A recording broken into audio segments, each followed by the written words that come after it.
This is part 5, how to play Sonnymoon for 2.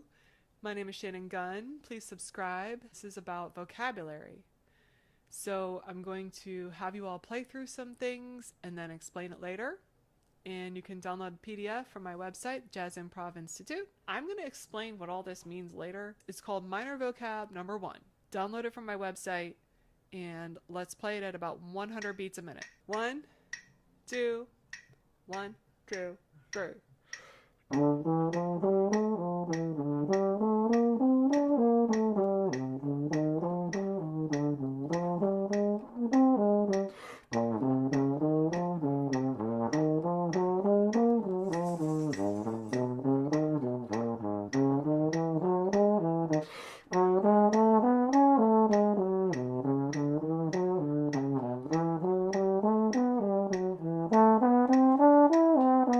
Okay, you can do it in any octave. Now, like I said, I want you to learn by doing trade choruses. Let's each take one chorus, and what we just learned, that little snippet, works over any minor chord.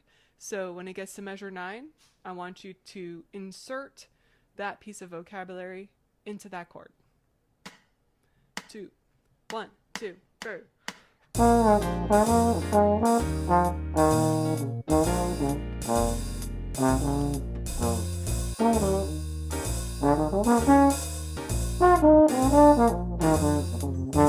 Here we go.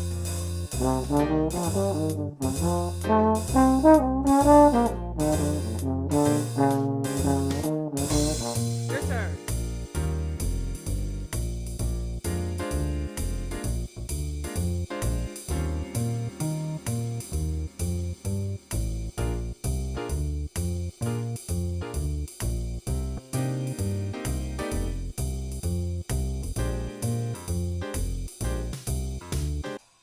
Now I want to explain it a little bit. So in jazz, our history comes from people taking popular songs of their time and doing things to it to improvise over it. So either adding reharmonizations or quoting popular songs in their improvisation. And the process of quoting a popular song actually has, over the decades, created a language with vocabulary that is based off of what the beboppers did back in the 1940s. And what I just taught you is one of the most commonly used pieces of vocabulary ever. It's in a lot of different solos, and I use it as the first option for students. Now I'm going to teach you another piece of vocabulary that you can put in, because that one was just over the minor 2 chord, but wouldn't it be great if we could do a piece of vocabulary that goes over both the 2 to the 5, minor 2 to the 5/7? The honeysuckle rose vocabulary. So honeysuckle rose starts out with a 2/5, and a lot of people quote that in their solos. But a lot of people play it in their solos, and they'll add one note at the end. And I was just hearing this in a solo, but I don't remember off the top of my head. But if I think of it, I will put a link below. Here's where you can hear this piece of vocabulary quoted in a jazz solo. I hear it all the time. I'll hear it as, or hear it as, or I'll hear it as. Now this is kind of hard to do in all 12 keys, so I wrote it out. What we do in jazz is we take vocabulary, learn it, little snippets in 12 keys, and then put that into our solos. And so this is called Honeysuckle Rose Vocab Number 1. You can download the PDF from my website. I have a backing track that works with this as well. It's up on the YouTube. 1, 2, ready, go.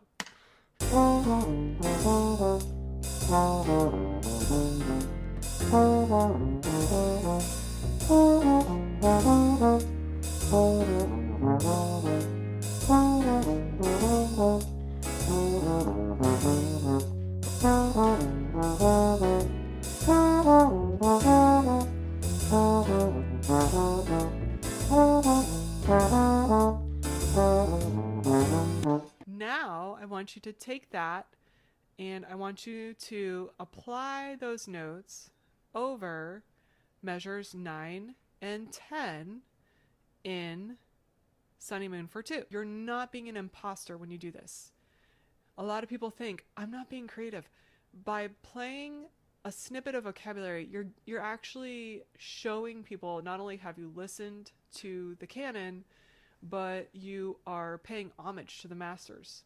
So people actually really like it when you can quote vocabulary, and specifically bebop vocabulary has its own set of people who really understand it, listen for it, and love it. I want you to look in Sonnymoon for 2. Measure 9 has a C minor 7 to an F7. Measure 10, that's D minor 7 to a G7 for trumpet, and A minor 7 to a B7 for the alto and bari. So what we're going to do now is I want to just play that as the snippet by itself. Let's play through it. Starts on the 4th of the first chord. So starts on an F concert.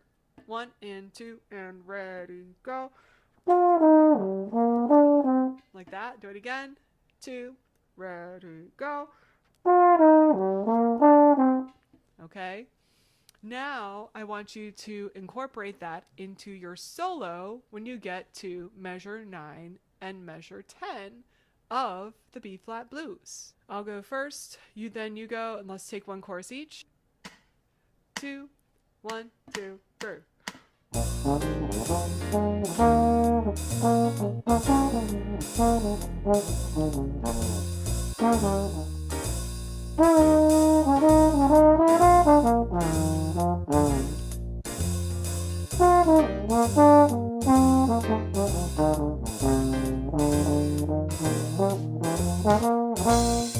Your turn.